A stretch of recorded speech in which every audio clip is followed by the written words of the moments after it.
হাবি হত্যা মামলা এমন একটা চাঞ্চল্যকর ঘটনা যা পুরো দেশকে রীতিমতো নাড়িয়ে দিয়েছিল।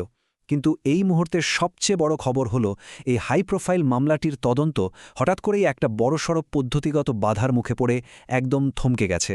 আজকের এই বিশ্লেষণে আমরা সরাসরি আদালতের সেই টানটান উত্তেজনার গভীরে যাব আর ধাপে ধাপে বোঝার চেষ্টা করব ঠিক কোথায় গিয়ে আটকে গেল এই তদন্তের চাকা।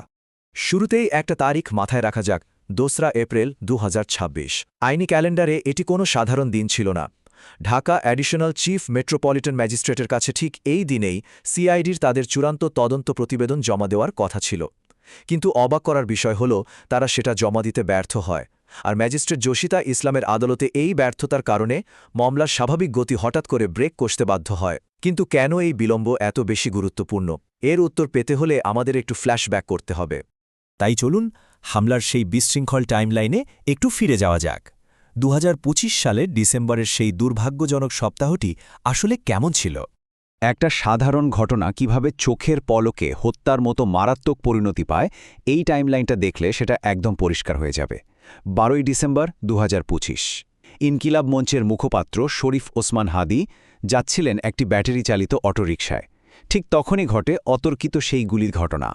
এরপর 14 ডিসেম্বর হত্যাচেষ্টার মামলা দায়ের করা হয়, কিন্তু সবচেয়ে মর্মান্তিক মোড়টি আসে 18 ডিসেম্বর, যখন চিকিৎসাধীন অবস্থায় হাদি মৃত্যুবরণ করেন।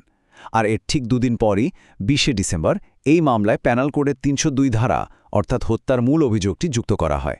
আইনি কাঠামোর ভেতরে পুরো ব্যাপারটি যেন ঝড়ের গতিতে এগোচ্ছিল। এবার আসা যাক মামলার অন্যতম চমকপ্রদ অংশে, নারাজি পিটিশন। তদন্ত হঠাৎ স্থগিত হয়ে যাওয়ার আগে পুলিশের প্রাথমিক পদক্ষেপের পরিসর কিন্তু বেশ বড় ছিল। সংখ্যাটা হল 17। হ্যাঁ, 6 জানুয়ারি 2026 তারিখে ডিটেকটিভ ব্রাঞ্চ বা ডিবির ইন্সপেক্টর ফয়সাল আহমেদ আদালতে যে বিশাল চার্জশিট দাখিল করেন, তাতে ঠিক 17 জনকে সরাসরি অভিযুক্ত করা হয়েছিল। শুরুতে মনে হচ্ছিল পুলিশ হয়তো দারুণ দক্ষতায় এই হত্যাকাণ্ডের সাথে জড়িত বড়সড় একটা চক্রকে ধরে ফেলেছে। এই চার্জশিটে আসলে কাদের নাম ছিল? মামলার এজাহারে খুব স্পষ্টভাবে ফয়সাল করিম মাসুদ এবং আলমগীর হোসেনের নাম ছিল, যারা মূলত অটোরিকশায় থাকা অবস্থায় সরাসরি গুলি চালিয়েছিল বলে অভিযোগ। কিন্তু ব্যাপারটি শুধু এই দুজনের মধ্যেই সীমাবদ্ধ ছিল না। চার্জশিটে মাসুদের বাবা হুমায়ুন কবির এবং মা হাসি বেগমকে অভিযুক্ত করা হয়। অর্থাৎ ডিবির এই প্রাথমিক তদন্ত পুরো বিষয়টিকে রীতিমতো একটি সংঘবদ্ধ ও পারিবারিকভাবে জড়িত অপরাধের দিকেই ইঙ্গিত দিচ্ছিল। কিন্তু গল্পে আসল টুইস্ট আসে এখানেই। মামলার বাদী আবদুল্লাহ আল জাবের ডিবির এই বিশাল চার্জশিটটি মেনে নেননি। তিনি সোজা আদালতে গিয়ে একটি আনুষ্ঠানিক আইনি আবেদন দায়ের করেন, যাকে আইনি ভাষায় বলা হয় নারাজি পিটিশন। সহজ কথায় এটি হলো এমন এক আবেদন যেখানে বাদী স্পষ্টভাবে জানিয়ে দেন যে পুলিশের তদন্তে তিনি মোটেও সন্তুষ্ট নন এবং এর আরও গভীর তদন্ত প্রয়োজন। বাদী পক্ষের জোরালো দাবি ছিল ডিবির এই তদন্তে আসল সত্যটা পুরোপুরি উঠে আসেনি। আর এই একটা পিটিশনই পুরো গেম চেঞ্জ করে দিল। আদালত বাদীর এই নারাজি পিটিশনের সাথে পুরোপুরি একমত হলেন। ফলে 15 জানুয়ারি মামলাটি ডিবির হাত থেকে সরিয়ে নেওয়া হয় এবং আরও গভীর ও স্বচ্ছ তদন্তের জন্য সিআইডির কাছে হস্তান্তরের নির্দেশ দেওয়া হয়।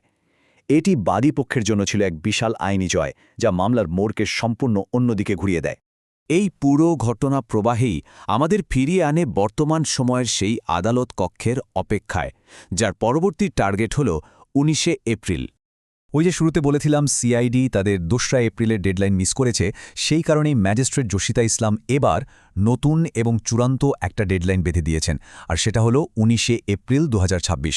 এই দিন সিআইডিকে অবশ্যই তাদের বর্ধিত তদন্তের ফলাফল আদালতের সামনে হাজির করতে হবে। আক্ষরিক অর্থেই এই একটিমাত্র তারিখের উপর এখন ঝুলে আছে পুরো মামলার ভবিষ্যৎ। তো এই পুরো বিশ্লেষণ থেকে আমাদের জন্য মূল শিক্ষণীয় বিষয়টি কি? আসলে বিচার ব্যবস্থার ভারসাম্য অনেক সময় এতটাই সূক্ষ্ম আর দীর্ঘমেয়াদী হয় যে তা যেকোনো মুহূর্তে নতুন রূপ নিতে পারে। এখন সবার মনে একটাই প্রশ্ন, 19 এপ্রিল সিআইডির প্রতিবেদন কি শেষ পর্যন্ত বাদী পক্ষের সেই কাঙ্ক্ষিত স্বচ্ছতা নিয়ে আসবে, নাকি এটি আইনি জটিলতার আরও নতুন কোনো গোলকধাঁধায় ফেলে দেবে সবাইকে? সত্য উদ্ঘাটনের এই দীর্ঘযাত্রায় শেষ পর্যন্ত কি অপেক্ষা করছে, সেটাই এখন দেখার বিষয়।